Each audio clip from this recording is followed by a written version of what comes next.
ओम नमः शिवाय। दोस्तों, कैसे हैं आप सब लोग? आनंद मंगल, आनंद में ही रहने चाहिए। ज्ञान गुण सागर में पंडित मनोज चौबे फिर आपकी सेवा में हाजिर हो गए। भाइयों बहनों, अब हम आपको थोड़ा सा गीता का उपदेश और वचन आपके सामने रखना चाहते हैं, जो भगवान श्री कृष्ण के मुख से निकले थे।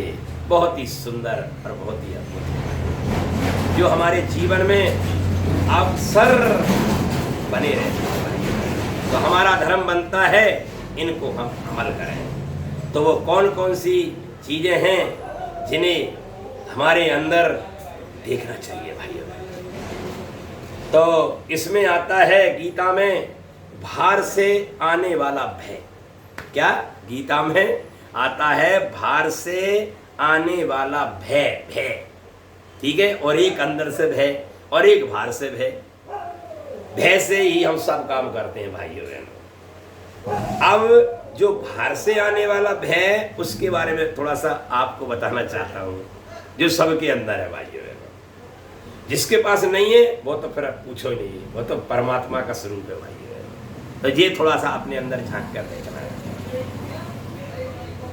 चोर, डाकू, बाघ, सर्प आदि प्राणियों से जो भय होता है, चोर, डाकू, शेर, सर्प आदियों से जो भय होता है अपन लोगों को, ठीक है भाइयों, वह भार का भय। का भय? भार का। ये भय शरीर नाश की ये आशंका से ही होता है। ये भय शरीर की नाश की आशंका होता है कि हमारा शरीर नष्ट हो जाएगा इनसे, इसलिए हमें भय होता है भाइयों। परंतु जब ये अनुभव हो जाता है कि ये शरीर नाशवान है, जब हमें ये अनुभव हो जाता है कि ये शरीर नाशवान है और जाने वाला ही है, तो फिर भय नहीं रहता। लेकिन हमने इस शरीर को क्या मान रखा है? मैं पंडित मनोज चौबे, मेरा मकान, मेरी पत्नी, मेरा बच्चा, बस फंस गया पंडित मनोज चौबे। ठीक है भाई बहनों, बस फंस गया। अब आपके 4 वेद, 18 प्राण और 14 शास्त्र, सिद्धियां जो भी तुमने सब प्राप्त किए, सब मट्टी में मिल गई आपकी। कुछ नहीं मिलने वाला आपको, क्योंकि आपने मैं मान लिया और मेरा मान लिया। जब मैं और मेरा है ही नहीं, तो फिर आप तो दुखी रहेंगे ही रहेंगे। आप दुखी रहेंगे ही अगर आपने मैं और मेरा मान रखा है। तो चाहे आप कितने बड़े महान पुरुष हो, चाहे कितने बड़े विद्वान हो, चाहे कितने आप धर्मात्मा हो, चाहे कितने बड़े दानी, ये बिल्कुल पक्की बात है भाई। दूसरी बात, बीड़ी, सिगरेट, अफीम, भांग, शराब आदि के व्यंजनों को छोड़ने का एवं व्यसनी मित्रों से अपनी मित्रता टूटने का जो भय होता है। ध्यान दो, दोबारा से फिर सुनिए आप। बीड़ी, सिगरेट आप पीते हैं, ठीक है। बीड़ी, सिगरेट, अफीम, भांग, शराब आदि के ये व्यसन है, ये गलत चीजें हैं।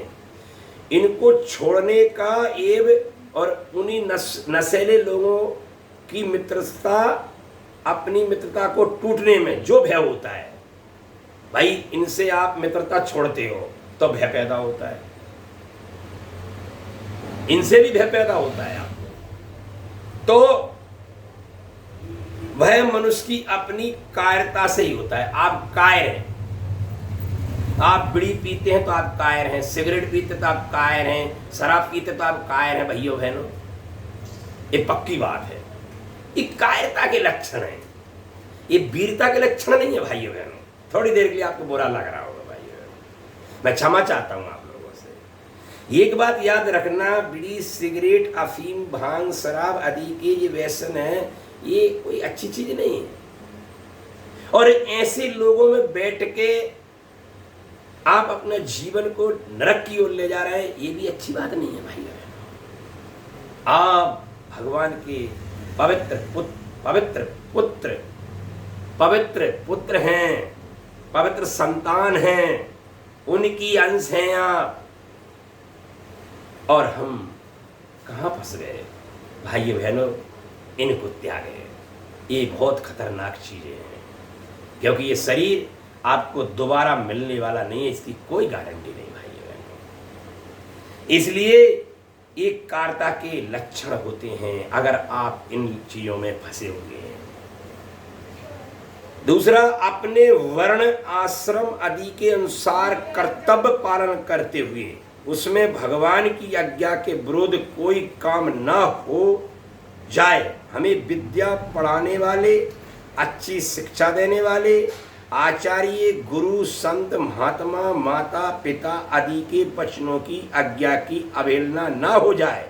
हमारे द्वारा शास्त्र और कुल मर्यादा के विरुद्ध कोई आचरण न बन जाए। इस प्रकार का भय भी बाहरी भय कहलाता है। बाहरी भय, परंतु ये भय वास्तव में भय नहीं, फिर तो ये तो अभय बनाने वाला भय है। ऐसा भय तो साधक के जीवन में होना ही चाहिए। ऐसा भय होने से ही वह अपने मार्ग पर ठीक तरह से चल सकता है। कहा भी है शास्त्र में, हरि डर गुरु डर और जगत डर डर करनी में सार, और रज्जब डरिया सो उवरिया गाफिल खाई मार। ध्यान से दोबारा सुनो भाई। हरि डर गुरु डर और जगत डर डर करनी में सार, और रज्जब डरिया सो उवरिया गाफिल खाई मार। भाइयों बहनों, थोड़ा सा ध्यान दें। और तीसरा, मनुष्य जब पाप, अन्याय, अत्याचार आदि निषिद्ध आचरण करना चाहता है, तब उनको करने की भावना मन में आते ही भीतर से भय पैदा होता है। मनुष्य निषिद्ध आचरण तभी तक करता है जब तक उसके मन में मेरा शरीर बना रहे, मेरा मान सम्मान होता रहे, मेरे को संसारिक भोग पदार्थ मिलते रहें। इस प्रकार संसारिक जड़ वस्तुओं की प्राप्ति का और उनकी रक्षा का उद्देश्य रहता है। परंतु जब मनुष्य का एकमात्र उद्देश्य चिन्मयी तत्व को प्राप्त करने का हो जाता है, आत्मा को प्राप्त करने का, भाई तब उसके द्वारा अन्याय दुराचार छूट जाते हैं और वह सर्वथा अभय हो जाता है। कारण कि उसके लक्ष्य परमात्म तत्व में कभी कमी नहीं आती और वह कभी नष्ट नहीं होता। भाइयों बहनों, ये भी बिल्कुल पक्की बात है। ठीक है भाइयों बहनों, तो थोड़ा सा ध्यान दें। ये गीता का उपदेश है, आप अमल करेंगे तो आपको बड़ा भारी लाभ होगा। ओम नमः शिवाय। शुभ लाभ।